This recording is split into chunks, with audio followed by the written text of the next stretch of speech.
شیر اور خرگوش۔ ایک گھنے جنگل میں ایک شیر رہا کرتا تھا۔ وہ تمام جنگل کا بادشاہ تھا، لیکن وہ بادشاہ جیسے پیش نہیں آتا تھا۔ ہر دن بے رحمی سے جنگل کے جانوروں کو کھا جایا کرتا تھا۔ شیر کے خوف سے جنگل کے جانور چھپ جایا کرتے تھے اور خود اپنی بھوک و پیاس کو مار کر سخت مشکلات سے دوچار ہونے لگے تھے۔ اس طرح کچھ دن بعد جنگل کے تمام جانور ایک مقام پر جمع ہوئے اور شیر کے شر سے محفوظ رہنے کے لیے سب مل کر رائے مشورہ کرنے لگے۔ سب نے اپنی اپنی بات رکھی اور آخر میں ایک گیدڑ نے کہا، میرا خیال ہے کہ ہم روز شیر کے ہاتھوں مرنے کے بجائے ہم خود ایک بار شیر کے پاس چلے جائیں۔ اس طرح روزانہ شیر کسی ایک کو کھا لے گا اور ہم سب اپنی اپنی باری سے چلے جائیں گے اور بلا خوف و ڈر سکون سے زندگی گزاریں گے۔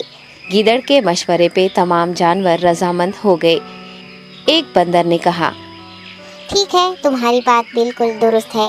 موت کا خوف کرنے کے بجائے اپنی باری آنے تک ہم اطمینان و سکون کی زندگی گزار سکیں گے۔ جانوروں کی بات چیت مکمل ہونے کے بعد خود گیدڑ نے شیر کے پاس جا کر یہ ساری بات بتائی۔ گیدڑ کی باتیں سننے کے بعد شیر نے کہا، میں بادشاہ ہوں، اس لیے تم سب کی بات مان رہا ہوں، لیکن ایک بات غور سے سن لو۔ اگر کسی دن مجھے جانور ملنے میں تاخیر ہو جائے تو میں خاموش نہیں بیٹھوں گا اور دوبارہ تم سب پر حملہ کرنا شروع کروں گا۔ شیر نے بڑے غصے سے یہ سب کہا۔ شیر کی باتیں سن کر گیدڑ نے سر ہلاتے ہوئے حامی بھر دی اور وہاں سے چلا گیا۔ اس دن کے بعد ایک ایک جانور بلا ناغہ اپنی اپنی باری کے مطابق شیر کے پاس جانے لگے اور شیر سکون سے اپنے پاس آنے والے جانوروں کو مار کر اپنی بھوک مٹانے لگا۔ یہ معاملہ ایسے ہی چل رہا تھا اور ایک دن شیر کے پاس جانے کی باری ایک خرگوش کی آئی۔ وہ خرگوش بہت ہی ہوشیار تھا۔ اسے شیر کے پاس جانا منظور نہیں تھا اور اس نے اپنے ساتھی جانوروں کو بے رحمی سے مارنے والے شیر کو سبق سکھانے کی ٹھان لی اور ایک اچھی تدبیر نکال کر آہستہ آہستہ شیر کی گفا کے پاس پہنچ گیا۔ تاخیر ہو جانے سے شیر کافی غصے میں تھا اور خرگوش کو دیکھ کر غصے سے کہنے لگا، میں نے تم سب کو پہلے ہی کہہ دیا تھا، دیر ہو جائے تو میں خاموش نہیں بیٹھوں گا۔ تم نے وعدہ خلافی کی ہے، اس لیے میں جنگل جا کر من چاہے جانور کا شکار کر کھا جاؤں گا۔ تب خرگوش نے شیر سے کہا، معاف کر دیجیے بادشاہ سلامت، غلطی ہو گئی اور اس کا ایک واجب سبب ہے۔ اطمینان رکھیے، میں بیان کرتا ہوں، آپ سنیے اور اس کے بعد آپ آرام سے مجھے مار کر کھا لیں۔ شیر نے پھر غصے سے کہا، وہ کیا بات ہے، جلدی بتاؤ۔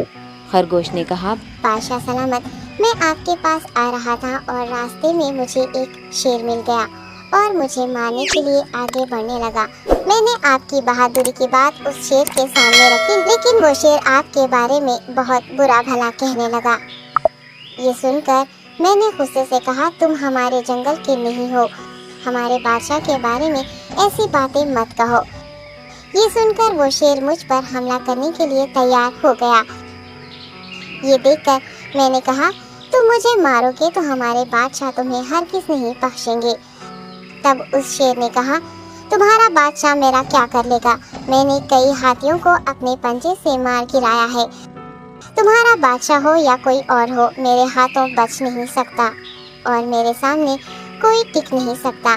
میں اسے ختم کروں گا۔ یہ سب بدتمیزی کرنے لگا۔ میں نے اس شیر سے کہا، تم ہمارے بادشاہ سے آ کر بات کرو۔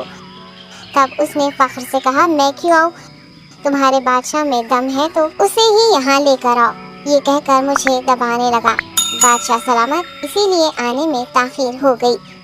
یہ سنتے ہی شیر غصے سے کہنے لگا، چلو ابھی چلتے ہیں، اسے ختم کر دوں گا۔ یہ سننے کے بعد خرگوش نے شیر کو جنگل کے درمیان موجود ایک کنویں کے پاس لے گیا۔ خرگوش نے کہا، بادشاہ، اس کے اندر دیکھیے، وہ وہاں آپ کا بے صبری سے انتظار کر رہا ہے، آپ اسے اچھا سبق سکھائیے۔ شیر غصے سے فوراً کنویں میں جھانکنے لگا اور زور سے دہاڑنے لگا۔ تب دوسری جانب سے بھی دوسرا شیر دہاڑتا ہوا محسوس ہونے